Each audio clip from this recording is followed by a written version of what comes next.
नमस्कार विद्यार्थी आणि पालक मित्रांनो, मी अंकुश पाटील श्री छत्रपती अकॅडमी पुणे मध्ये आपलं मनपूर्वक स्वागत करतो। नीट यूजी 2025 ची परीक्षा संपूर्ण देशभरामध्ये होऊन 25 दिवस उलटलेले आहेत। विद्यार्थ्यांना आता प्रतीक्षा आहे प्रोविजनल आन्सर की, OMR सीट, फायनल आन्सर की आणि त्यानंतर रिझल्ट। परंतु या संपूर्ण प्रकरणाचं एक घोडा अडलेला आहे मध्य प्रदेश हायकोर्टामध्ये।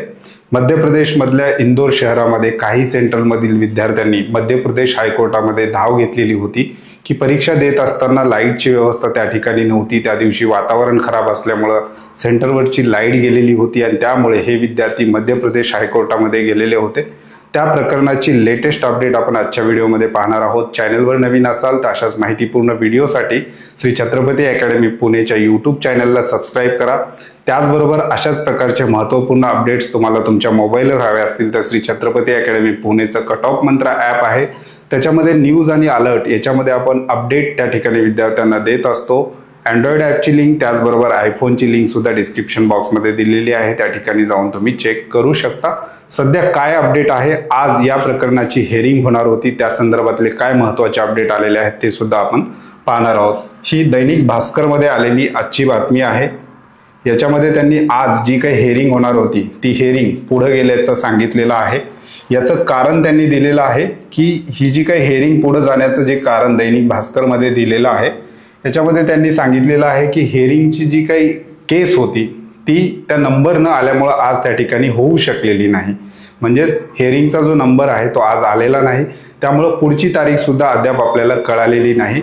आता या प्रकरणामध्ये सुरुवातीला कमी याचिका होत्या, परंतु आता याचिकाची संख्या वाढली असल्याचंही विद्यार्थ्यांच्या साईडनी त्यांच्या वकिलांनी सांगितलेलं आहे। जवळपास 60 विद्यार्थ्यांच्या याचिका त्या ठिकाणी आहेत। 60 याचिकांवर एकत्रित त्या ठिकाणी कारवाई त्या ठिकाणी सुप्रीम कोर्टामध्ये चालू आहे।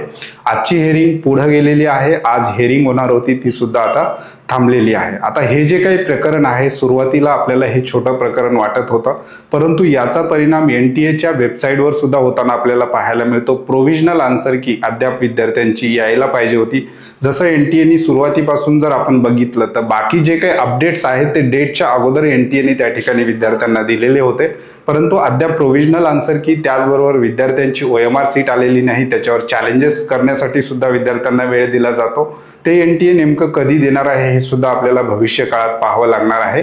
परंतु हे जे काही प्रकरण आहे ते आता MP आलेलं आहे, आता त्याच्यामध्ये उज्जैनचा सुद्धा समावेश झालेला आहे आणि NTA सुद्धा किंवा भारत सरकारने सुद्धा त्या ठिकाणी ऍक्सेप्ट केलेलं आहे की सेंटरवर काही काळासाठी त्या ठिकाणी लाईट गेलेली आहे, विद्यार्थ्यांची काही गैरव्यवस्था झालेली आहे, परंतु रिनीट घेण्यासारखी परिस्थिती त्या ठिकाणी नव्हती असं NTAचं म्हणणं आहे, किंवा रिनीट घेऊ नये असं सुद्धा NTA आपली बाजू त्या ठिकाणी मांडत आहे। परंतु विद्यार्थ्याच्या बाजूने एक तर ग्रेस मार्कचा ऑप्शन त्यांना दिला जातोय किंवा त्या रिनीट तरी त्या एक्झाम सेंटरवर जे एक्झाम सेंटर या प्रकरणामुळे बाधित झालेले आहेत त्या ठिकाणी रिनीट व्हावी अशी विद्यार्थ्यांची मागणी आहे, किंवा ग्रेस मार्क्स मिळावेत अशी सुद्धा विद्यार्थी त्या ठिकाणी मागणी करतायत। NTA बाजूने एक कमिटी सुद्धा स्थापन केलेली होती आणि विद्यार्थ्यांशी त्यांनी चर्चा केल्याचं सुद्धा सांगितलं जातंय, परंतु या संदर्भात NTA सांगितलेलं आहे की विद्यार्थ्यांच्यावर जास्त परिणाम त्याचा झालेला नाही, विद्यार्थी त्या ठिकाणी पेपर लिहू शकत होते असं NTA त्या ठिकाणी बाजू मांडलेली आहे।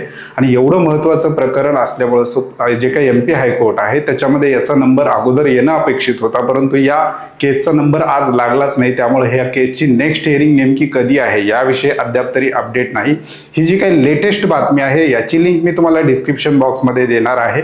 आता संपूर्ण देशभरामध्ये सुद्धा काही सेंटर या प्रकरणामुळे पुढे येण्याची शक्यता सुद्धा असल्याचं विद्यार्थ्यांच्या साईडचे जे वकील आहेत त्यांचं म्हणणं असल्याचं काही वेब पोर्टलवर आपल्याला पाहायला मिळतं। नेमकं या प्रकरणाचे जसजसे अपडेट येतील तसतसं तुम्हाला या चॅनलवर आम्ही तुमच्यापर्यंत पोहोचवत राहू। चॅनलवर नवीन असाल तर अशाच माहितीपूर्ण व्हिडिओसाठी श्री छत्रपती अकॅडमी पुणेच्या YouTube चॅनलला सबस्क्राइब करा।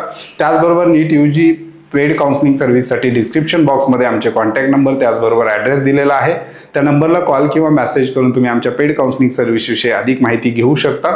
तुर्तास आजच्या व्हिडिओमध्ये आपण इथेच थांबतोय, पुन्हा भेटूयात आणखी एका नव्या आणि माहितीपूर्ण व्हिडिओमध्ये। धन्यवाद।